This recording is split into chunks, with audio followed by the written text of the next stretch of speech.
मेरा सीधा साफ साफ ये है, होली का दिन है। जुम्मा साल में 52 बार आता है, होली साल में एक बार आती है। तो मुस्लिम समुदाय के लोगों के यदि किसी को लगता है भाई आपको होली के रंग से आपका धर्म भ्रष्ट हो जाएगा या जो भी है, तो वो उस दिन ना निकले, घर से ना निकले।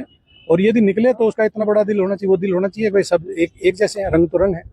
जिस तरह पूरे साल इंतजार करता है मुस्लिम पक्ष ईद का, इसी तरह से होली का भी इंतजार हिंदू पक्ष करता है। जिसको लगता है कि रंग का वो बुरा मानेगा, तो उस दिन किसी भी हालत में अपने घर से ना निकले, अपने घर में रहे, एक दिन घर में रहे। रंग लग जाने से क्या नमाज नहीं होती है? देखिए, शरीयत में होली खेलने को मना किया गया है। रंग के साथ होली खेलना इस्लाम में बिल्कुल मना है, इसमें कोई दो राय नहीं है।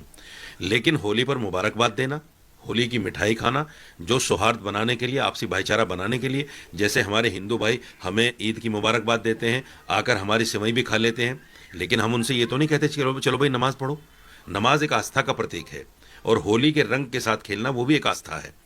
आस्था के साथ ना उनको हमारी आस्था के साथ खेलना चाहिए, ना हमें उनकी आस्था के साथ खेलना चाहिए। यही हिंदुस्तान का सौहार्द है। मुसलमान ये कहता है कि अगर होली का रंग लग जाता है तो हम नापाक हो जाते हैं, जबकि नापाक इतनी आसानी से लोग होते नहीं है। मान लीजिए मैं मस्जिद जा रहा हूँ, मेरे ऊपर किसी ने रंग लगा दिया, तो क्या मेरी नमाज नहीं होगी? नहीं, देखिए, रंग लगा देना वो एक अलग चीज़ है। उसी संदर्भ में रंग लगा देना एक अलग चीज़ है, किसी ने लगा दिया। दूसरे ये है कि वो रंग, देखिए, इसलिए कहा जाता है नमाज एक बहुत पवित्र इबादत है। उसके लिए बदन का पाक होना, कपड़ों का पाक होना बहुत ज़रूरी है।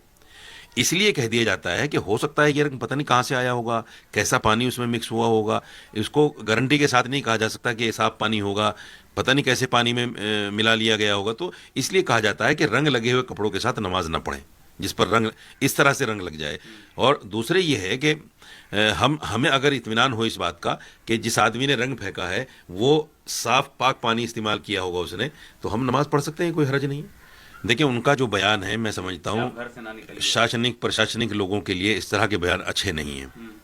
वो ये भी कह सकते थे कि भाई दूसरे की आस्थाओं का ख्याल रखते हुए हम होली खेलें, किसी की आस्था पर चोट ना हो, वो ये भी कह सकते थे। लेकिन उन्होंने एक हिटलर शाही ज़बान का इस्तेमाल किया और कहा कि 52 बार जुमा आता है और मुसलमान घरों से ना निकलें। क्यों ना निकलें मुसलमान घरों से भाई?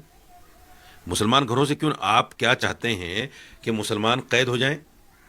ठीक है, सौहार्द बनाने के लिए आप अपील कर सकते हैं। आप ये कह सकते थे कि भाई नमाज को आगे कर लो, और हम भी उसके लिए तैयार हैं। मैंने आज एक अपील भी जारी की है पूरे हिंदुस्तान के लिए कि तमाम लोग जो है फ्राइडे के लिए नमाज को जो है आगे कर लें, 2:30 बजे का टाइम रख लें, क्योंकि 2:30 बजे तक 3 बजे तक ज़ोहर की नमाज आराम से पढ़ी जा सकती है। तो ये अपील भी की है हमने। यही अपील सीओ साहब भी कर सकते थे, लेकिन ये नफरत को बढ़ावा देता है, ये आपसी भाईचारे को ख़त्म करता है, ये कहीं ना कहीं हिंदुस्तान की जो एकता और अखंडता है उसको चोट पहुंचाता है। इसलिए जो भी शासन प्रशासन में लोग हैं उनकी ज़बान बड़ी शालीन होनी चाहिए, ऐसी होनी चाहिए जिससे मोहब्बत का पैगाम जाए।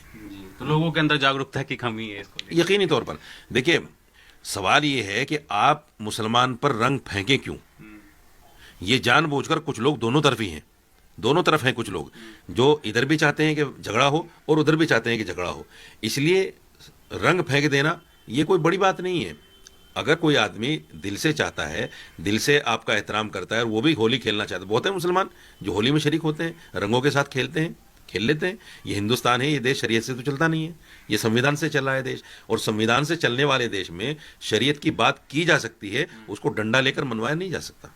इसलिए हम कहते हैं कि शरीयत में होली खेलना मना है, लेकिन अगर कोई खेलना चाहता है तो खेले, उसको डंडा लेकर थोड़ा ही मना करेंगे। जैसे इस्लाम में शराब पीना नाजायज़ है, बहुत सारे मुसलमान शराब पीते हैं। ज़िना करना बिल्कुल हराम है, बहुत सारे मुसलमान ज़िना में लिप्त पाए जाते हैं। चोरी करना, डकैती करना, ये ऐसे कर्म हैं जो इस्लाम में बिल्कुल नहीं है, लेकिन मुसलमान कर रहा है उसको। तो हिंदुस्तान जैसे मुल्क में जहाँ इस शरीयत की हुकूमत नहीं है, जहाँ संविधान से हुकूमत चलती है, वहाँ डंडा लेकर किसी को नहीं मना किया जा सकता। वहाँ सिर्फ बताया जा सकता है कि शरीयत क्या है।